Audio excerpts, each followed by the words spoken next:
विवेक वैराग्य आदि सर्व शुभ गुण अलंकृत वेद वेदांगादि सकल शास्त्र तत्व सारज्ञ अज्ञान अंधकार विनाशक जीव ईश्वर यज्ञ ज्ञान प्रकाशक भवदुख विनाशक मोक्ष प्रदायक भक्त उद्धारक सद्गुरु परमात्मा परम पवित्र चरण कमलों में कोटि कोटि वंदन। श्री परम आदरणीय वंदनीय स्वामी देवानंद सागर जी महाराज, उपस्थित धर्मपरायण भाइयों, भक्तिमती माताओं અને परम कृपालु परमात्मानी महान कृपाथी 84 लाख जन्मों श्रेष्ठ मानव जन्म से આપણને મળ્યો છે। આ શ્રેષ્ઠ માનવ જીવનની અંદર 4 પ્રકારના પુરુષાર્થ પ્રાપ્ત કરવાના હોય છે।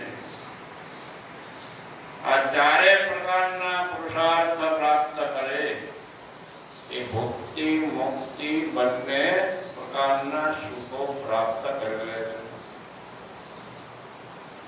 તો જીવનની અંદર નિરંતર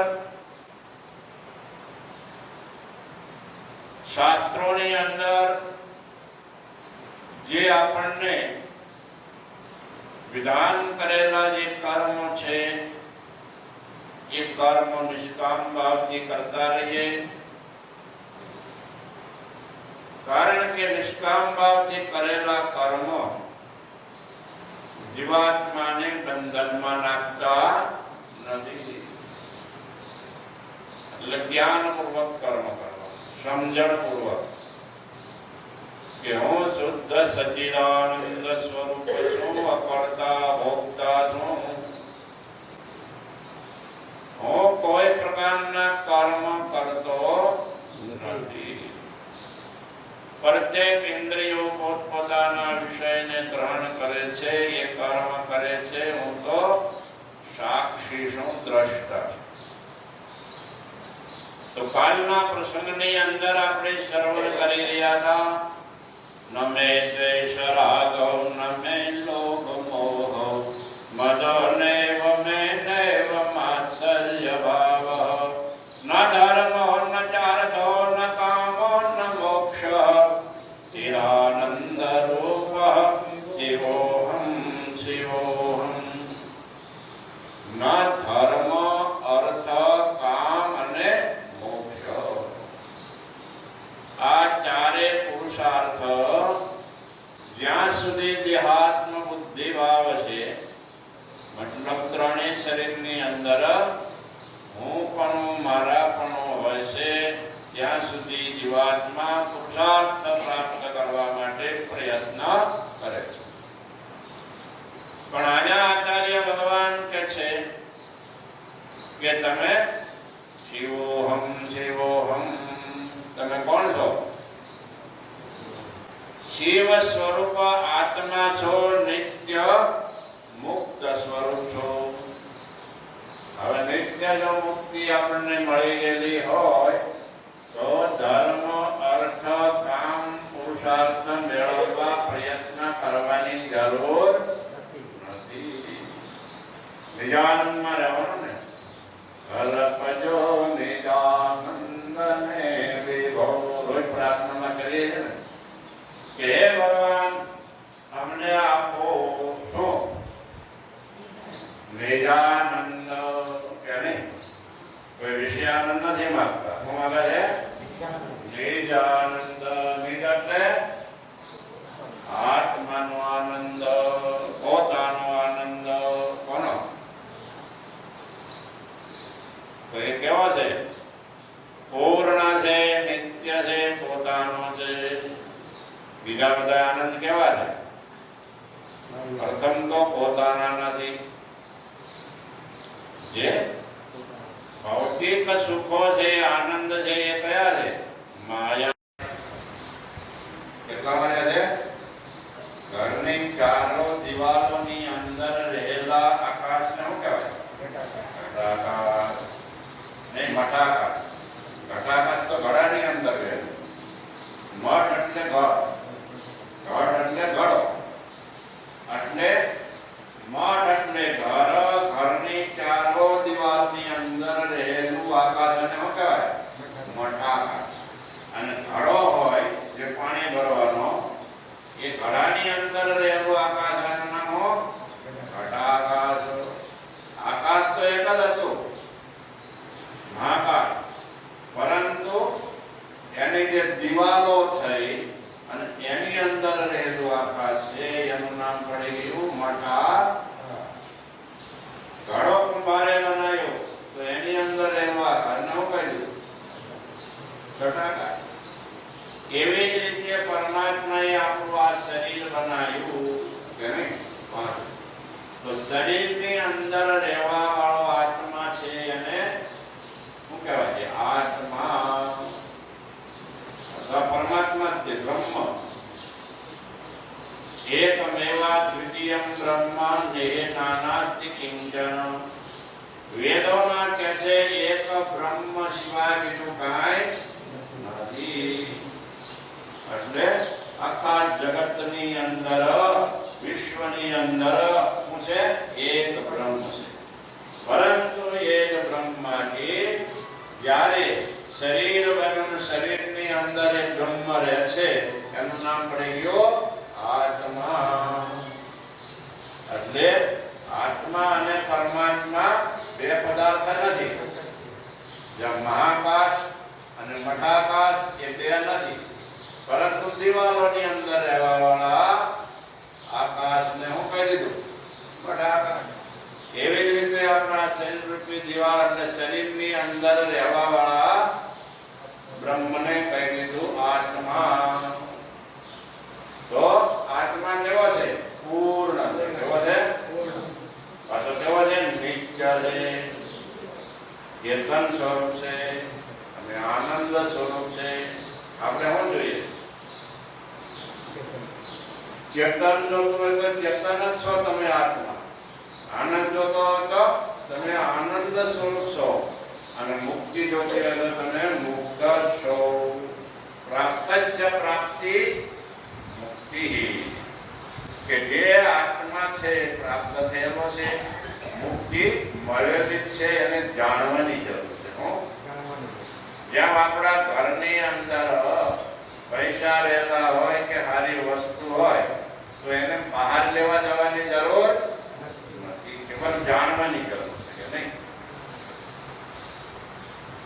આપણું બેંક બેલેન્સ હોય લાખો રૂપિયા, તો પોતાને કોઈ આપણે દરિદ્ર માનીએ છીએ? અરે હું કંગાળ નથી, ભિખારી નથી, લાખો રૂપિયાનો માલિક છું. કે જગત કેનો કહો? હવે એક લાખ ક્યાં પૈસા તમારા ક્યાં પડ્યા તોય તમે કહો છો કે હું લાખો રૂપિયાનો માલિક છું. તો આ હૃદય રૂપી બેંકમાં કોણ છે?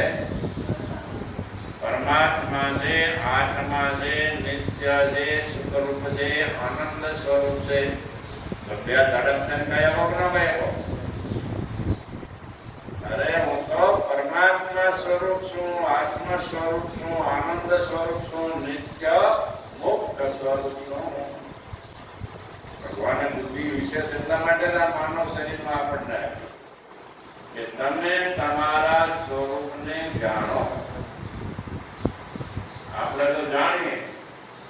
કયા શરીરને?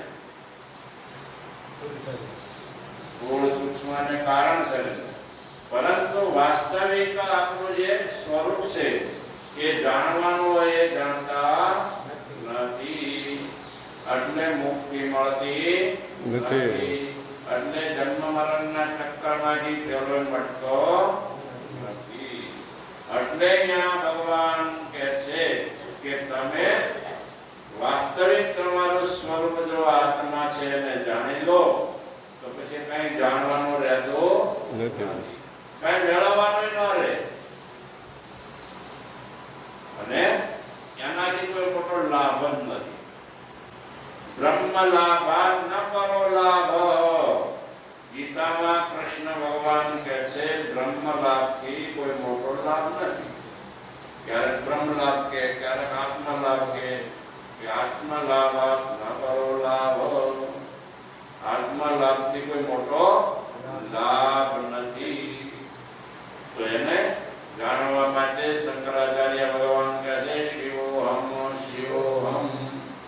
શિવોહમ કહો કે બ્રહ્માસ્મિ કહો કે હું આત્મા છું એ કહો, બધું એક જ પાણી વોટર ને જળ ને બધું શું છે? એક જ કહેવાય. એવી જ રીતે આપણું સ્વરૂપ છે એને જાણવા માટે વિશેષ રૂપ છે માનવ જન્મમાં ભગવાને આપણને શું આપ્યું? બુદ્ધિ. અને આ એમ કે માનવ શરીરમાં તમારે હજુ સંસારના પદાર્થ મેળવવાની ઈચ્છા હોય કે મારે તો લાખોપતિ બનવું છે, બંગલાપતિ બનવું છે, ગાડીઓ વાળું થવું છે કે ગાડીઓ વાળું થવું છે કે છોકરા વાળું થવું છે અને બધું સારું મેળવવું છે, તો કહે છે ધર્મનું આચરણ કરો, પાલન કરો તો તમને બધું મળશે. એક ખ્યાલ રાખો કે એ કાયમ રહેવા વાળું નથી. જેવી રીતે વ્યવહારની અંદર કોઈ ખેતી કરતા હોય તો ખેતરની અંદર શાકભાજી વાવે કે નહીં? શાકભાજી ખેતરમાંથી ઉતારી રહે નહીં. એટલે શાકભાજી બગડી જાય એટલે રૂપિયા લઈ લે કે નહીં? રૂપિયા લે છે 8 દિવસ 8 મહિના રાખો, 8 વર્ષ રાખો તો બગડે. બુદ્ધિશાળી ખેડૂત. પરંતુ કોઈ બધા મોદી જેવા આવે અને 1000 ની નોટ બંધ કરી દે, 2000 ની તો શું થાય? મહેનત કરેલી બધી. એટલે બુદ્ધિશાળી વ્યક્તિ છે ને બહુ બંડલ ભેગા ન કરે, 2000 ના કે 1000.